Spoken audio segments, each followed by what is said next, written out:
السلام علیکم۔ آج جو میں کہنے جا رہا ہوں وہ صرف ایک بات نہیں بلکہ دینی بھائیوں سے میری درخواست سمجھ لیجئے۔ ہماری مسجدوں کے امام اور مؤذن صاحبان سوسائٹی یا معاشرے کے سب سے قابل احترام اشخاص ہیں۔ ہمارے امام رسول اللہ صلی اللہ علیہ وآلہ وسلم کے وارثین میں سے ہیں، کیونکہ وہ اس عبادت میں ہماری امامت کرتے ہیں جس کو کہا گیا ہے کہ نماز ایمان اور کفر کے بیچ کی دیوار ہے اور جنت کی چابی ہے۔ ہمارے مؤذن حضرت بلال رضی اللہ تعالیٰ عنہ کے وارثین میں سے ہیں، جو ہمیں نماز کے لیے آنے کی دعوت دیتے ہیں۔ پیارے نبی نے فرمایا، اگر لوگ اس فضیلت کو جان لیں جو اذان دینے اور پہلی صف میں شریک ہونے میں ہے، تو اس کے لیے قرآن اندازی کے بغیر کوئی چارہ نہ رہے۔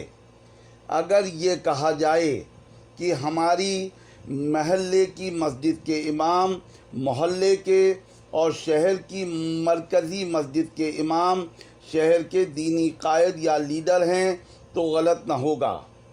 ہمارا المیہ یہ ہے کہ ہم دنیاوی عہدیداروں کو تو بہت احترام سے نوازتے ہیں، مگر ان دینی رہنماؤں کو جو ہماری 5 وقت کی نماز کی امامت کرتے ہیں، ان کو وہ احترام اور عزت نہیں دیتے جس کے وہ مستحق ہیں، جبکہ ہمارے پیارے نبی نے فرمایا کہ اذان دینے والے قیامت کے دن دیگر تمام لوگوں سے لمبی گردن والے ہوں گے، یعنی سب سے نمایاں ہوں گے۔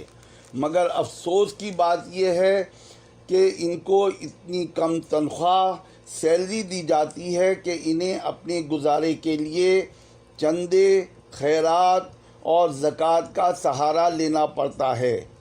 جن لوگوں کو اللہ نے دولت کی نعمت سے نوازا ہے، انہیں چاہیے کہ اپنے اپنے علاقے کے کچھ حضرات مل کر ان لوگوں کے لیے باقاعدہ وظیفہ مقرر کریں۔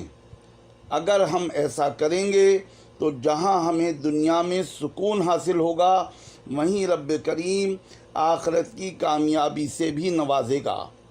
ہمارا فرض یہ ہے کہ ہم باقاعدگی سے مسجد میں جائیں اور اپنے ان محسنوں سے تعلق مضبوط کریں اور اللہ تعالیٰ کی خوشنودی حاصل کریں۔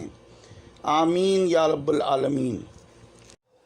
السلام علیکم میرے دینی بھائیوں اور بہنوں۔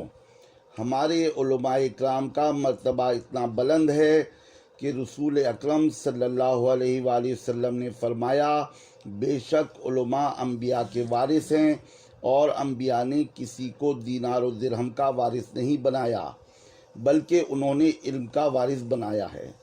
اس حدیث نبوی سے آپ ہمارے ان اہل حق علماء کے مقام کا اندازہ کر سکتے ہیں۔ اس لیے ہمیں ان سے بڑی عزت اور احترام سے پیش آنا چاہیے اور ان کی محفلوں میں کثرت سے شرکت کرنی چاہیے، جس سے ہماری دینی معلومات میں اضافہ ہو اور ایمان میں بھی تازگی برقرار رہے۔ جب ہم اہل حق کی محفلوں میں شرکت کریں گے تو دین پر عمل کرنا بھی آسان ہو جائے گا۔ ایک بزرگ کا قول ہے کہ دنیا کی 100 بہترین کتابیں پڑھنے سے بہتر ہے کہ ایک متقی عالم کی محفل میں شرکت کی جائے اور ان کے وعظ اور نصیحتوں پر عمل کیا جائے۔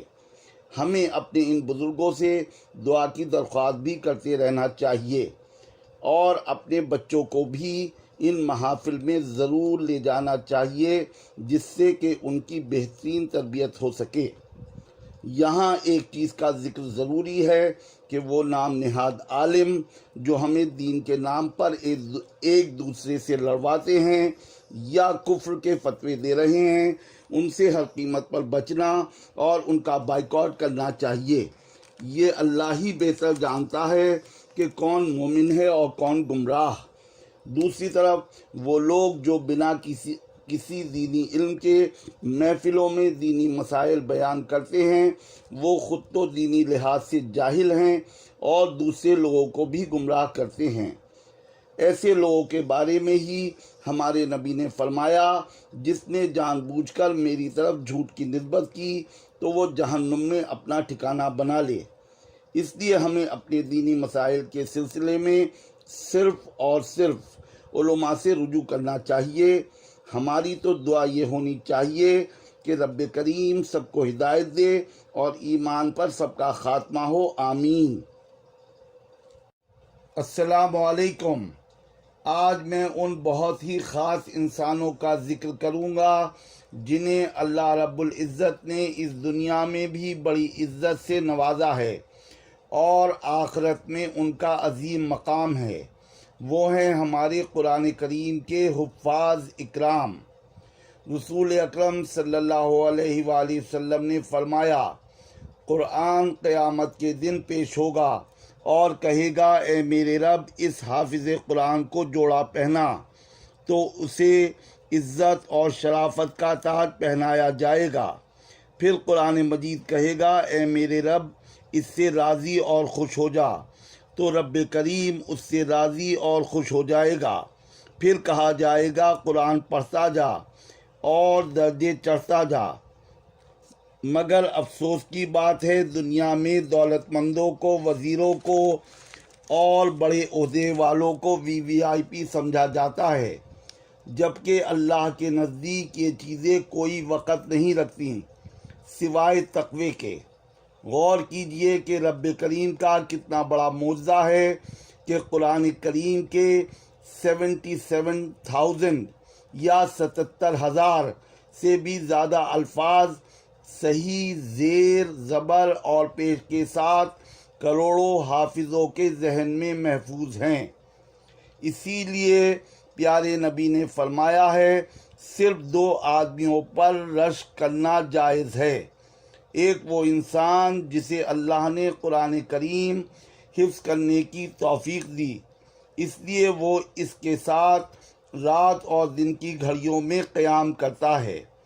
دوسرا وہ آدمی جسے اللہ نے مال و دولت سے نوازا ہے اور وہ اسے اللہ کی راہ میں رات و دن خرچ کرتا ہے۔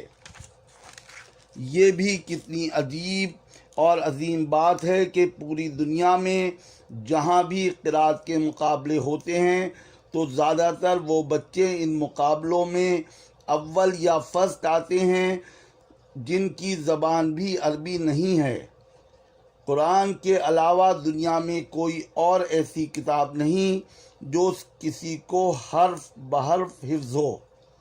میں یہ عرض کروں گا کہ ہم سب کو بھی چاہیے کہ قرآن کا کچھ حصہ ضرور حفظ کریں۔ اس کے بارے میں ہمارے نبی نے فرمایا ہے، بے شک وہ شخص جس کے دل میں قرآن کا کچھ حصہ نہ ہو وہ ویران گھر کی طرح ہے۔ آخر میں یہ دعا کرتا ہوں، اللہ تعالی ہمارے دلوں میں ان لوگوں کے لیے محبت اور عزت ڈال دے جن کے سینوں میں قرآن کریم محفوظ ہے، آمین۔